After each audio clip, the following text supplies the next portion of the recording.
DNA मित्रों, आज के विश्लेषण की शुरुआत दुनिया की सबसे बड़ी पार्टी बीजेपी की नई टीम से करेंगे। करीब 7 महीने पहले बीजेपी की कमान संभालने वाले नितिन नवीन की नई टीम का आज ऐलान हो गया। बीजेपी की तरफ से कुल मिलाकर पार्टी के 65 पदाधिकारियों की सूची आज जारी की गई। यानी नितिन नवीन की कप्तानी वाली नेशनल टीम में कुल 65 खिलाड़ी होंगे। ये वो खिलाड़ी हैं जो पार्टी अध्यक्ष नितिन नवीन के कामकाज में हाथ बटाएंगे।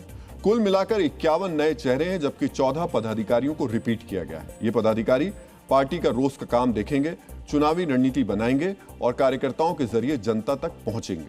आज आपको जानना चाहिए कि बीजेपी की नई टीम की ताकत और कमजोरी क्या है।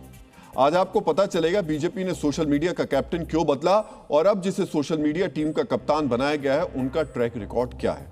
आज आपको यह भी जानना चाहिए स्मृति ईरानी और राम माधव जैसे दिग्गज नेताओं ने युवा कप्तान की टीम में कैसे कमबैक किया। पहले आपको बीजेपी के नए पदाधिकारियों के बारे में जानना चाहिए। आज जारी सूची में 13 नेताओं को उपाध्यक्ष बनाया गया है। इसके अलावा संगठन महासचिव समेत 9 महासचिव नियुक्त किए गए हैं। 16 नेताओं को पार्टी का राष्ट्रीय सचिव बनाया गया है। इसके अलावा कोषाध्यक्ष, राष्ट्रीय कार्यालय प्रभारी, नॉर्थ ईस्ट संयोजक, प्रकोष्ठ संकुल संयोजक भी बनाए गए हैं। साथ ही महिला मोर्चा, युवा मोर्चा समेत 7 मोर्चा के अध्यक्ष की भी नियुक्ति हुई है।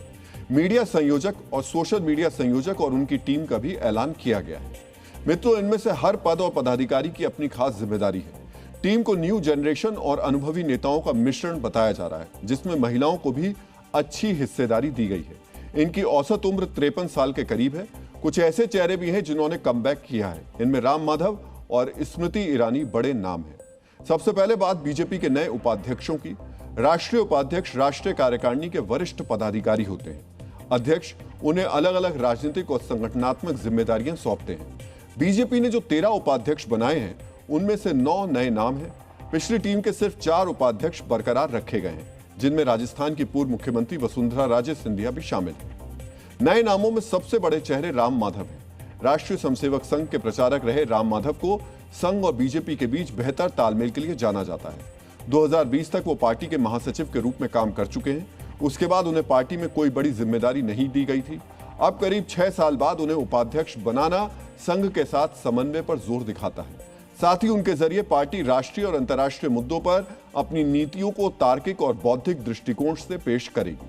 वसुंधरा राजे और राम माधव के अलावा उत्तराखंड के पूर्व सीएम तीरथ सिंह रावत, वैजयंत पांडा, डी पुरंदेश्वरी, रेखा वर्मा, वर्षाबेन दोषी, पूर्व केंद्रीय मंत्री भारती पवार, पंजाब के पूर्व मंत्री मनप्रीत सिंह बादल, लाल सिंह आर्य, एम नागराज, प्रोफेसर तारिक मंसूर और मधु चंद्रकर को बीजेपी का राष्ट्रीय उपाध्यक्ष नियुक्त किया गया है। कुल मिलाकर 13 उपाध्यक्ष में से 6 महिलाएं हैं। नई टीम की घोषणा के बाद प्रधानमंत्री नरेंद्र मोदी ने क्या कहा, यह भी आपको जानना चाहिए। पीएम मोदी के मुताबिक नई नियुक्ति टीम संगठनात्मक अनुभव, ऊर्जा और जमीनी स्तर पर लोगों से जुड़ाव का संगम है।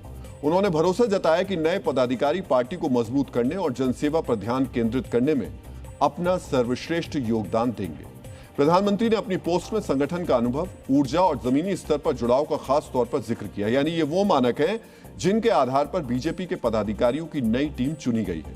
बीजेपी अध्यक्ष नितिन नवीन ने इसे भविष्य की टीम बताया है। मैं मानता हूं कि ये भाजपा के भविष्य की टीम है, भविष्य के भारत की टीम है और मैं इस टीम को बहुत शुभकामना देता हूं और कहीं न कहीं माननीय प्रधानमंत्री के विजन को, प्रधानमंत्री के संकल्प को ये टीम जमीन स्तर पर लेके जाएगी और कार्यकर्ताओं के साथ एक संबंध, जनता के साथ संवाद और निश्चित रूप से एक संकल्प के साथ काम करेगी। बीजेपी के संगठन में महासचिव की भूमिका बहुत महत्वपूर्ण होती है। आसान भाषा में कहें तो राष्ट्रीय महासचिव पार्टी नेतृत्व के फैसलों को जमीनी स्तर पर लागू कराने और संगठन को चलाने में बड़ी भूमिका निभाते हैं। बीजेपी के महासचिव केंद्रीय नेतृत्व और राज्यों के बीच पुल का काम भी करते हैं। संगठन महासचिव के रूप में बीएल संतोष को बरकरार रखा गया है। उन्हें बनाए रखने का मतलब है कि पार्टी अध्यक्ष संगठन के मौजूदा कामकाज में निरंतरता चाहते हैं। उन्हें बनाए रखने का यह भी मतलब है कि आरएसएस और बीजेपी के बीच तालमेल पहले जितना ही मजबूत रहेगा। नए नियुक्त महासचिवों में पूर्व केंद्रीय मंत्री स्मृति ईरानी एक बड़ा नाम है। 2024 का लोकसभा चुनाव हारने के बाद उन्हें अब जाकर संगठन में बड़ी जिम्मेदारी दी गई है। यूपी चुनाव से पहले स्मृति ईरानी की नियुक्ति एक अहम फैसला है। वो यूपी चुनाव में अहम भूमिका निभा सकती हैं। संगठन में वो पहले भी काम कर चुकी हैं। वो महिला मोर्चा की राष्ट्रीय अध्यक्ष रह चुकी हैं और अब महासचिव की जिम्मेदारी संभालेंगी। मित्रों, इससे पहले की टीम में 6 महासचिव थे। इनमें से सिर्फ 2 नेताओं को रिपीट किया गया है। ये 2 चेहरे हैं विनोद तावड़े और सुनील बंसल। आपको यह भी जानना चाहिए कि इन्हें फिर से महासचिव की जिम्मेदारी सौंपने की वजह क्या है। विनोद तावड़े महाराष्ट्र से आने वाले नेता हैं। 2020 से राष्ट्रीय राजनीति और संगठन में आने के बाद उन्होंने एक परफॉर्मर की छवि निभाई है। 2025 के बिहार चुनाव में उनके काम की तारीफ की गई। बिहार के प्रभारी के रूप में उन्होंने एनडीए को बड़ी जीत दिलाई। विनोद तावड़े के अलावा सुनील बंसल भी नई टीम में महासचिव के रूप में बरकरार है। सुनील बंसल को बनाए रखने के पीछे सबसे बड़ा कारण उनकी चुनावी रणनीति और मुश्किल राज्यों में काम करने का रिकॉर्ड माना जा रहा है। यूपी में लगातार 2 विधानसभा चुनाव में शानदार काम करने के बाद उन्होंने ओडिशा और पश्चिम बंगाल में भी पार्टी को जीत दिलाई है। इसके बावजूद बंसल लाइमलाइट से दूर रहना पसंद करते हैं, पब्लिसिटी से बचते हैं और पर्दे के पीछे रह करके काम करना ही उन्हें भाता है। आपको बीजेपी के उन महासचिवों के बारे में भी जानना चाहिए जिन्हें पहली बार यह जिम्मेदारी दी गई है। इनमें त्रिपुरा के पूर्व मुख्यमंत्री बिप्लब देब शामिल हैं। पश्चिम बंगाल चुनाव में देब को पार्टी ने राज्य का सह प्रभारी बनाया था। बंगाल में शानदार जीत के इनाम के रूप में उन्हें महासचिव की जिम्मेदारी दी गई है। वो पूर्वोत्तर के प्रतिनिधि भी हैं। सतीश पूनिया राजस्थान में बीजेपी के अध्यक्ष रह चुके हैं। जाट चेहरे माने जाने वाले पूनिया हरियाणा में बीजेपी के प्रभारी थे।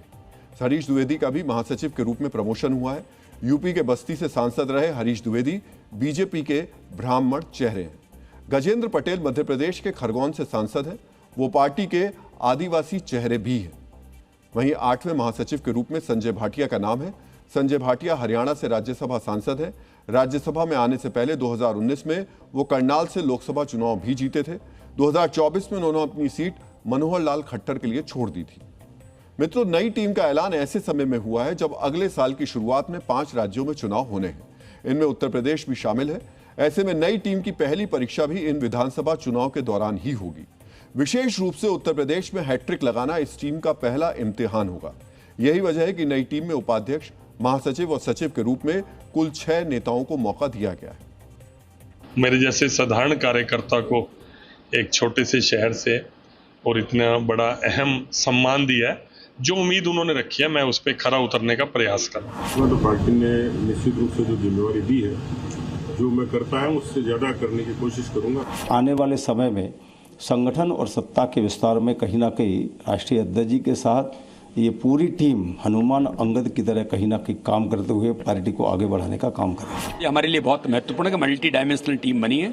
हम सब मिलकर के भारतीय जनता पार्टी को नई ऊंचाइयों तक लेकर के जाएंगे। लंबे समय से संगठन में काम कर रहा हूँ, इसलिए इस दायित्व को करते करते जो भी संगठन का निर्देश होगा उसको हम 100% सिचुएशन करने का प्रयास करेंगे। आज जन्म दिवस के दिन मुझे इतना अच्छा उपहार मिला है। पार्टी जैसा बोलती है कि महिला सशक्तिकरण की बात करती है, पार्टी महिलाओं को आगे बढ़ाने की बात करती है, तो वो करके भी दिखाती है। जिन लोगों ने मुझे ये दायित्व दिलाने में जो अपने कर्तव्य निभाए, उन लोगों का मैं दिल से शुक्रिया अदा करती हूँ।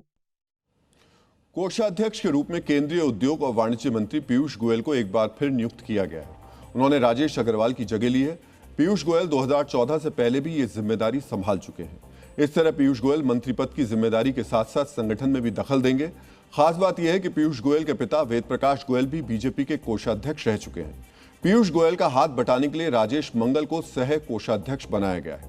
बीजेपी के राष्ट्रीय कार्यालय प्रभारी के रूप में महासचिव रहे तरुण शुक्ल को नियुक्त किया गया है। वहीं नॉर्थ ईस्ट के संयोजक का काम सांसद संबित पात्रा को सौंपा गया है।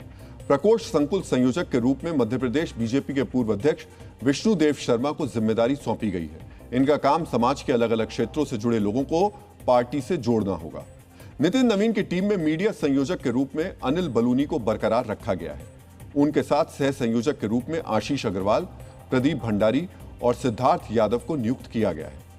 बीजेपी की मेन स्ट्रीम मीडिया टीम के कप्तान अनिल बलूनी ही रहेंगे, लेकिन सोशल मीडिया की टीम में नया कप्तान बनाया गया है और टीम भी नई है। सोशल मीडिया संयोजक के रूप में दीपक मस्के की नियुक्ति की गई है, यानी बीजेपी की सोशल मीडिया टीम के कप्तान दीपक मस्के होंगे। दीपक मस्के अमित मालवीय की जगह ले रहे हैं, जो 11 वर्ष तक इस पद पर रहे। छत्तीसगढ़ के विधानसभा चुनाव के दौरान दीपक मस्के नितिन नवीन के साथ काम कर चुके हैं। छत्तीसगढ़ के रहने वाले दीपक मस्के मूल रूप से केमिस्ट्री के प्रोफेसर रहे हैं और उन्हें चुनावी आंकड़ा और डेटा एनालिटिक्स का विशेषज्ञ माना जाता है। 58 साल के दीपक मस्के छत्तीसगढ़ में बीजेपी के प्रवक्ता भी रह चुके हैं। उनके साथ 4 सह संयोजक भी नियुक्त किए गए। मित्रों, सोशल मीडिया पर पार्टी की उपस्थिति बनाए रखना आज के समय में बेहद महत्वपूर्ण है।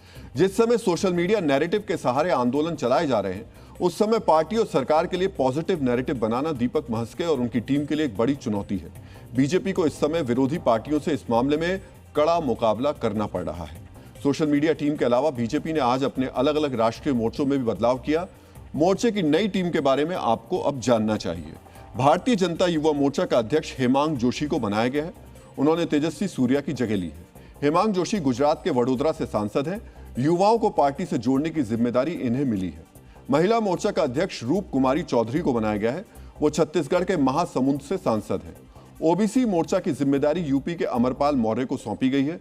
वो राज्यसभा सांसद हैं। किसान मोर्चा के अध्यक्ष मध्य प्रदेश के बंसीलाल गुर्जर बनाए गए हैं, जबकि अनुसूचित जाति मोर्चा के प्रमुख बिहार के शिवेश राम होंगे। अनुसूचित जनजाति मोर्चा की जिम्मेदारी राजस्थान के उदयपुर से सांसद मन्ना लाल रावत को दी गई है और अल्पसंख्यक मोर्चे के अध्यक्ष यूपी के कुंवर बासित अली होंगे। डीएनए मित्रों, नितिन नवीन की नई टीम में देश के 23 राज्यों और केंद्र शासित प्रदेशों की नुमाइंदगी मिली है। इसके अलावा समाज के अलग अलग वर्गों के नेताओं को भी पार्टी का पदाधिकारी नियुक्त किया गया है। वसुंधरा राजे, तीरथ सिंह रावत और विप्लव देव के रूप में 3 पूर्व मुख्यमंत्री इस टीम में हैं। लोकसभा और राज्यसभा के 18 सांसद इस टीम का हिस्सा हैं। कई प्रोफेशनल्स को भी शामिल किया गया है। इसमें 2 प्रोफेसर, 6 पीएचडी धारक, 4 डॉक्टर, इंजीनियर, चार्टर्ड अकाउंटेंट और वकील शामिल हैं। नितिन नवीन की नई टीम में महिलाओं को भी प्रमुखता दी गई है। कुल मिलाकर 12 महिलाओं का नाम नए संगठन में है। मित्रों, इस टीम में कम उम्र के नेताओं को भी प्राथमिकता दी गई है।